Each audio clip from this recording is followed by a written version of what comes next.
You lost good. Wow. How'd you? There's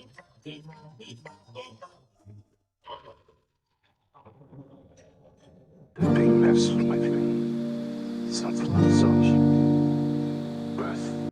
I'm not sure how you missed it, but if you did, the last week has been a flurry of accusations, bloodletting, shame rights across the internet as Taylor Lorenz, a Wired reporter, revealed to the world that there is a dark money org secretly funding influencers, ostensibly on the left-ish side of politics, driving them to cheerlead for the DNC, for Israel, and centrist liberal policies. New exclusive story that she reported in Wired magazine today entitled, quote, "A dark money group is secretly funding high-profile Democratic influencers." But the contract sent to them from Chorus, a nonprofit arm of a liberal influencer marketing platform, came with some strings. Published an article on Wired titled, quote, "A dark money group is secretly funding high-profile Democratic influencers." Yeah, the Wired article from Miss Taylor Lorenz, who's been just absolutely kicking ass, bro, just pissing off all the right people, all the worst people, all the, shills and the creatures of the Democratic swamp. It's been genuinely glorious to watch. A secretive dark money group tied to the Democratic Party, the 1630 Fund, is paying online influencers up to $8,000 a month through their Chorus Creator Incubator program to disseminate left-leaning talking points. This group, Chorus, is a little off-key, and here's why. It's an ideological directorate. That's really what this is. It's one of those stories that's like not surprising, but shocking that we actually have the evidence to prove the stuff that a lot of us have been thinking all along. Look, I'm not going to spend a lot of time on the many ways the article is lacking in a way that undermines its own point. I'm going to spend a moment on it, though. From everything available, including what's in the article, there is no reason to believe that Chorus influenced content, demanded certain content, censored stories in any capacity, only supported people who were pro-DNC, only supported those who didn't talk about Palestine, demanded secrecy entirely from those involved, had control over interviews and political content in any shape. Yeah, kind of everything. And you're free to waste time while watching my streams. Kid Not Ken did another one as well. You can watch him. More than a few others have done it, going through, looking at content from these creators before and after the project started. And everyone who was anti-Zionist was there and still anti-Zionist. All the pro-trans people stayed there, and most of the people involved, including a few of the bigger names that people really enjoy hating, were all critical of the DNC, if not viciously attacking it, and familiar dim personalities. If you haven't read Extremely Online, Taylor's book, you might be forgiven for thinking this reporter who breaks this story is someone who is investigative. Like, she's the one who showed the world libs of TikTok was Chaya Raichek. But, I don't know, sharing info a dude on Twitter discovered a few days earlier isn't exactly breaking news for me. And that's kind of her jam, and it is constant. And in this piece, and in her book, she shows a mentality in which everything involved, companies, platforms, government agencies, entire communities of people, they're all monoliths. They're characters in a play. They're unified personalities with singular motivations, rather than structural forces made of affordances in tech and cash. And she is ultimately, and always has been, a gossip columnist with aspirations for more TMZ type shit across the board with a tech edge. And it's done like this in these gossip columnists because they're talking about the interrelationships of people, and people who care about this kind of bullshit are parasocially attached to those things in the same way. So when you write, you kind of want to incite the passions of the reader to hate Drake or Kendrick or Depp or Heather, whatever.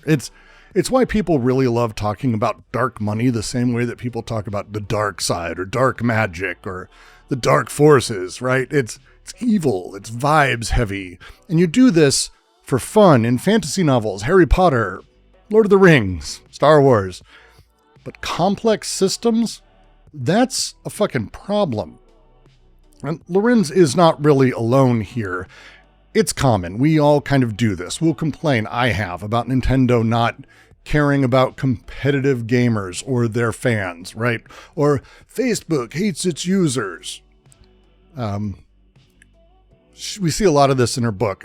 Facebook was caught off balance. Twitter is trying to catch up to Vine or blah, blah, blah. The language like this, when someone writes like this, makes everything into characters that you like or dislike, are repulsed or attracted to, with loaded moralistic language that criticizes, but does nothing to critique a system. If we're going to critique a system, we have to take a different lens on it. We have to care about it in terms of the material, historical, concrete, and abstract, right? We have to talk about the forces at play and how these things came about, not just the totality of the thing as a character.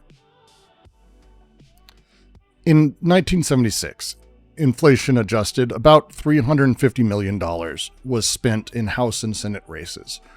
$624 million was spent on primaries in the presidential election in total. In 2024, $15.5 billion was reported. Citizens United is the term for this, and Citizens United started when they sued the group Citizens United to block ads for Michael Moore's Fahrenheit 9/11 within 60 days of the 2004 election. The film was really critical of Bush and everything. It wasn't released as explicitly a political ad. So the FTC tossed this. These were not campaign ads. They were ads for a film. So Citizens United made Celsius 4111.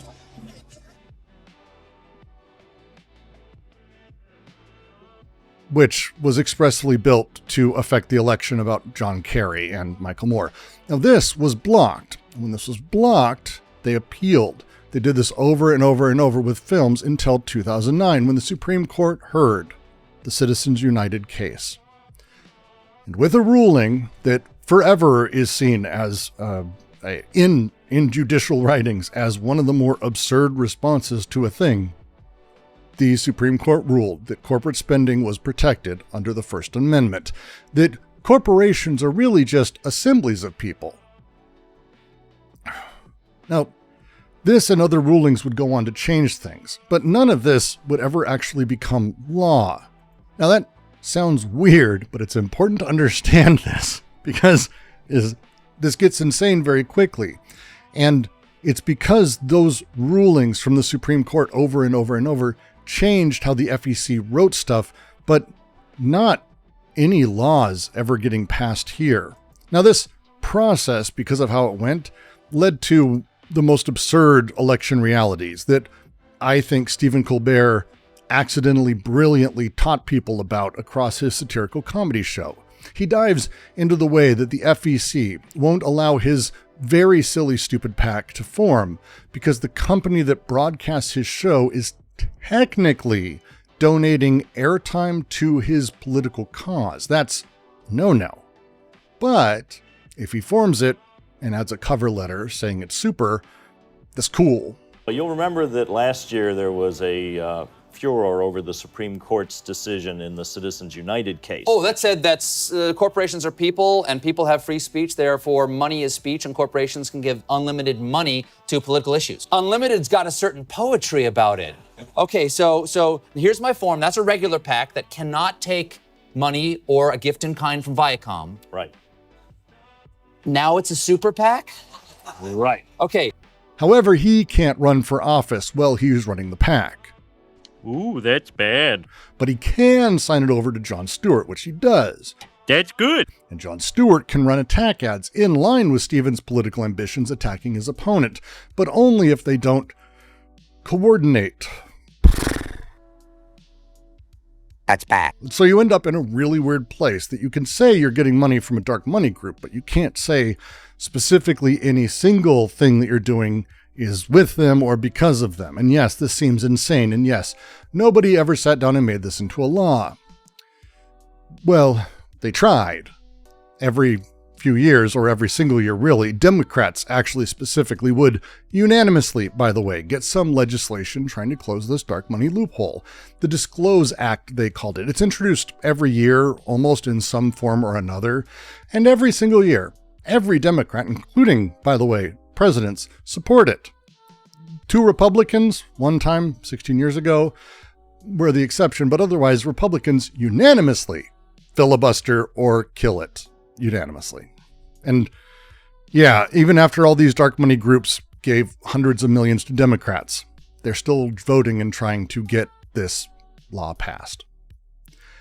Dark money fights dark money. It's a real fucking thing in America. And Republicans, they vote to keep it despite getting their asses handed to them in the dark money battle, which is really weird.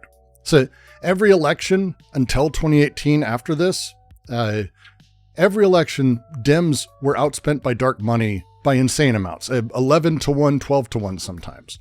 In 2016, the last big one where Democrat dark money was only a fifth of all the dark money. Republicans outpaced them massively, and of course they did. That's the primary business center, the primary industrial center was the Republican Party. Money would go there. The gap was huge. But then President Trump did a thing. He's been doing a lot lately. He went after businesses that were related to entities that were critical of him.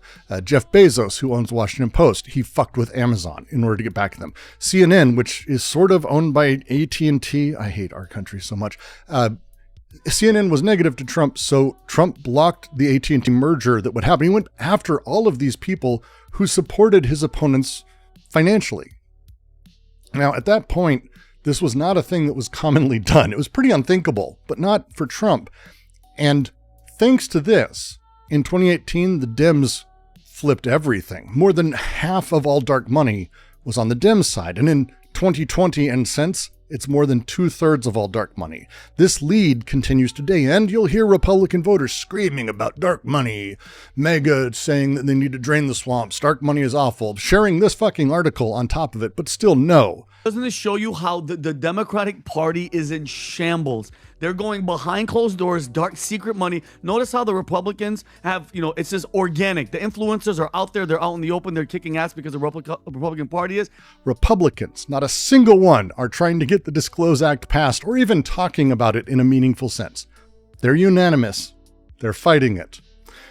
This is because it's more complex than just dark money, other side bad. It's not this moralistic thing. Again, this is structural.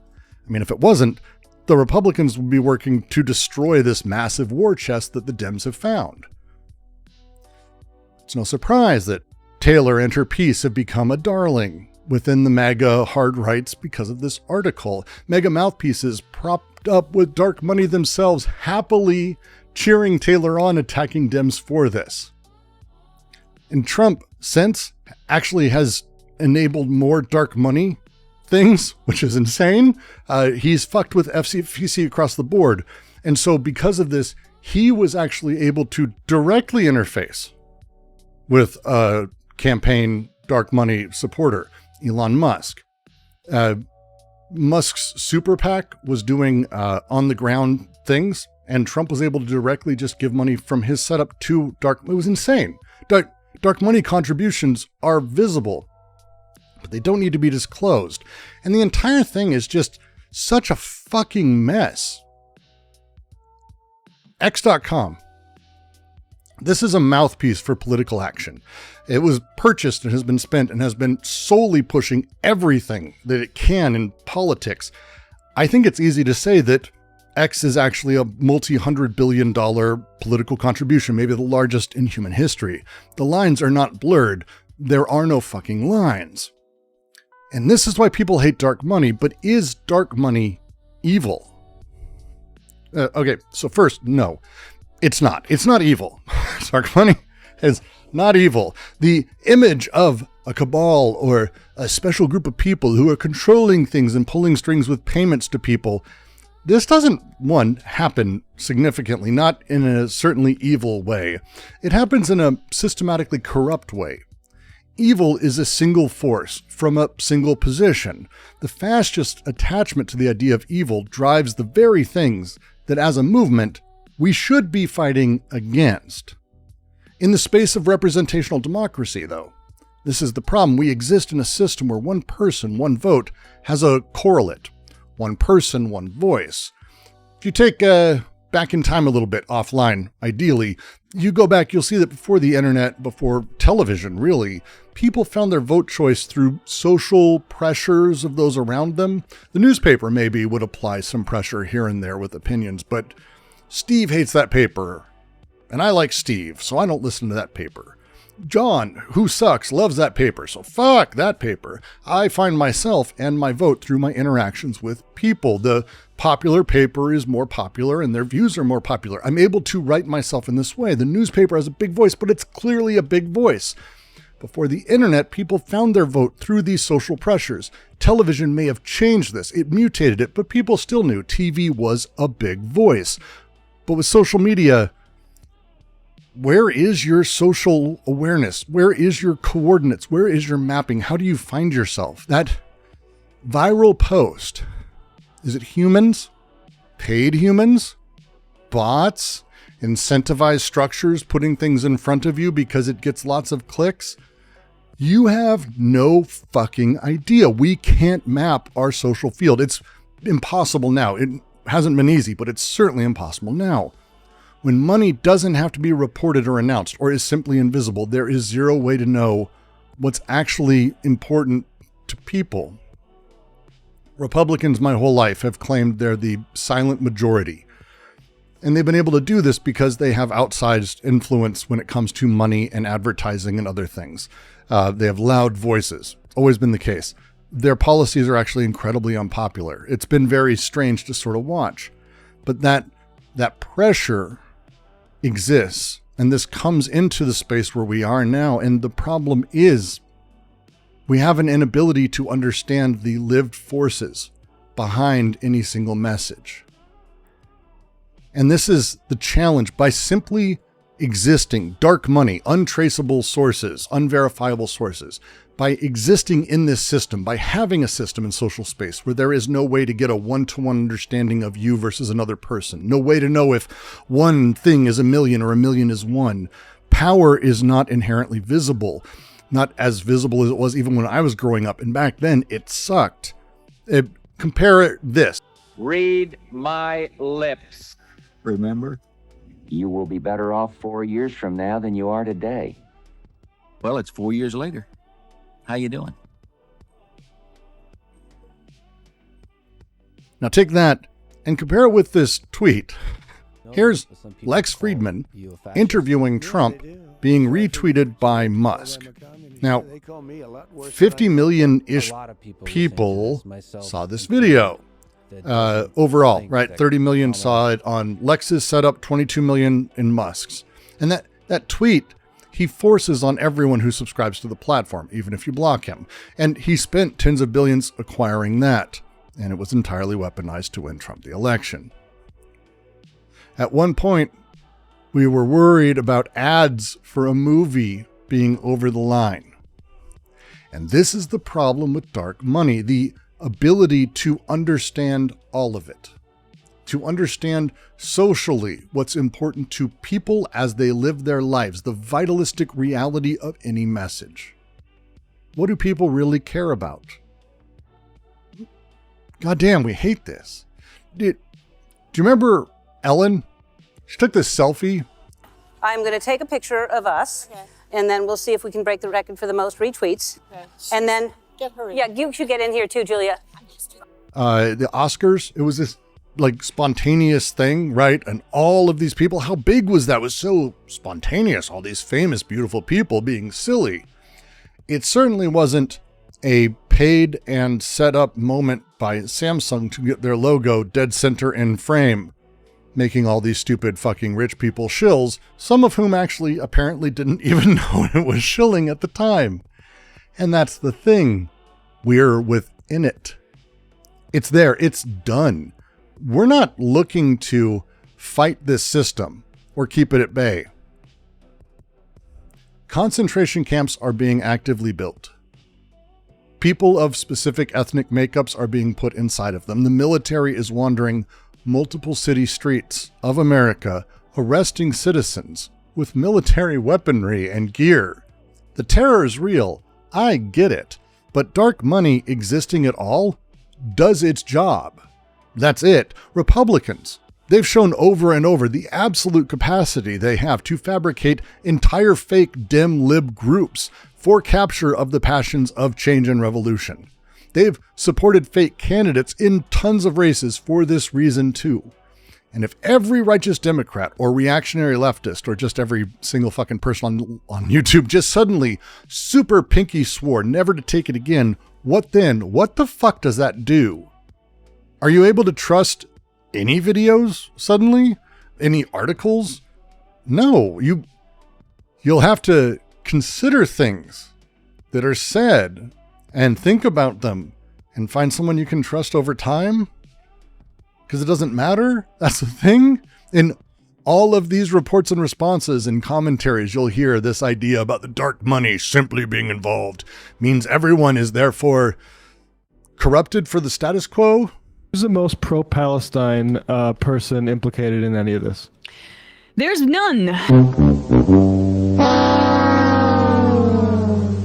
I mean, all of them are doing this like 1-to-1. Dollar for dollar, everyone's corrupted. This is how children view the world. The story, so simple. Dark money, personality of evil. It has a goal. It has an intention.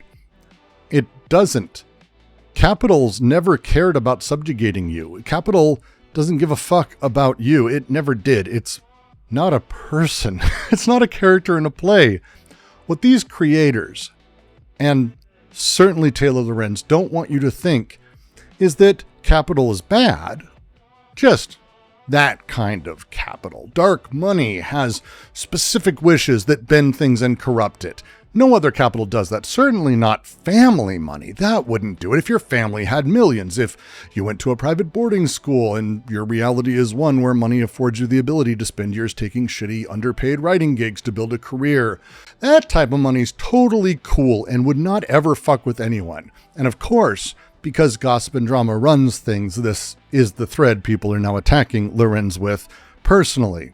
Fuck. Big names at Chorus went right fucking to it. They're also children. Man, so many of these fucking people are just shit. I don't have it quite as nice as some others, but my family and I are lucky. We're in a place where ultimately, thanks to family and friends, we're not going to go homeless. It's not happy until then. I'm also not quite at the point of being above food stamps and begging the support of friends and random jobs. And that's the thing. It doesn't matter. None of these details matter. Lorenz's background, my background, any of this shit, the money someone gets from who, it doesn't matter. It's not relative to a goddamn thing. That's all color for you to align yourself with or against narratively to decide goodness or evilness in a person, which then allows you to justify any feeling about their work. Anyone who has become successful has done so within a corrupt capitalist system that plucked them out of things due not to their merit and specialness and brilliance on the left, but happenstance, alignment with the system at large mostly, and gossip like this shit expends your energy, your impulses for change. It makes you think you're making change. So you put energy into it. Gossip and drama and bullshit back and forth are so fucking attractive. And the system is built to reward that kind of content really, really well. It is so hard not to make that shit even by accident. Look at this channel. Some of our most popular shit, well, most of the biggest ones, is drama baiting as cover for philosophical discourse. And the rest is just not sexy. I have on here a piece I thought was pretty great. It's a tearful, horrifying conversation talking about trauma and tragedy and memorials involving one of the most well-known tragic events in American history, certainly in American recent history, but damn. In that other video, Brooks called that bitch a grifter. All these people who got the successful, or will, they're there because the system is built to reward things. do not take their lack of taking dark money as though there is less corruption magically. Do you want to know how you can tell if you can trust a report, a video, a piece of content of any sort? You watch it and critically engage it. That's it. Did you find someone paid by dark money? Who cares? I don't give a fuck. What was the piece about? Tell me why the piece matters. What does the piece impact? What are you going to do with it? Would you like to debate if it's better that Stephen Miller is actually a true Nazi? Or is it better that Don Jr. is a Nazi for pay? Is it whore Nazi? Is that a thing? Is that a thing we can have discourse around cynical Nazism? You're spreading impotence. You're spreading castration. The demand that one must control oneself. The fear that any compromise renders you complicit. That any strategic alliance makes you impure. This is paralysis for revolutionary energy, and it's transforming it into performative self-surveillance. What you are witnessing over this last week is the weaponization of moral purity, preventing material action. Every hour spent auditing YouTuber bank accounts, or the history of every single video these YouTubers have done, or TikTokers have done, or posts from 20 fucking years ago, where they use a slur or do this or that.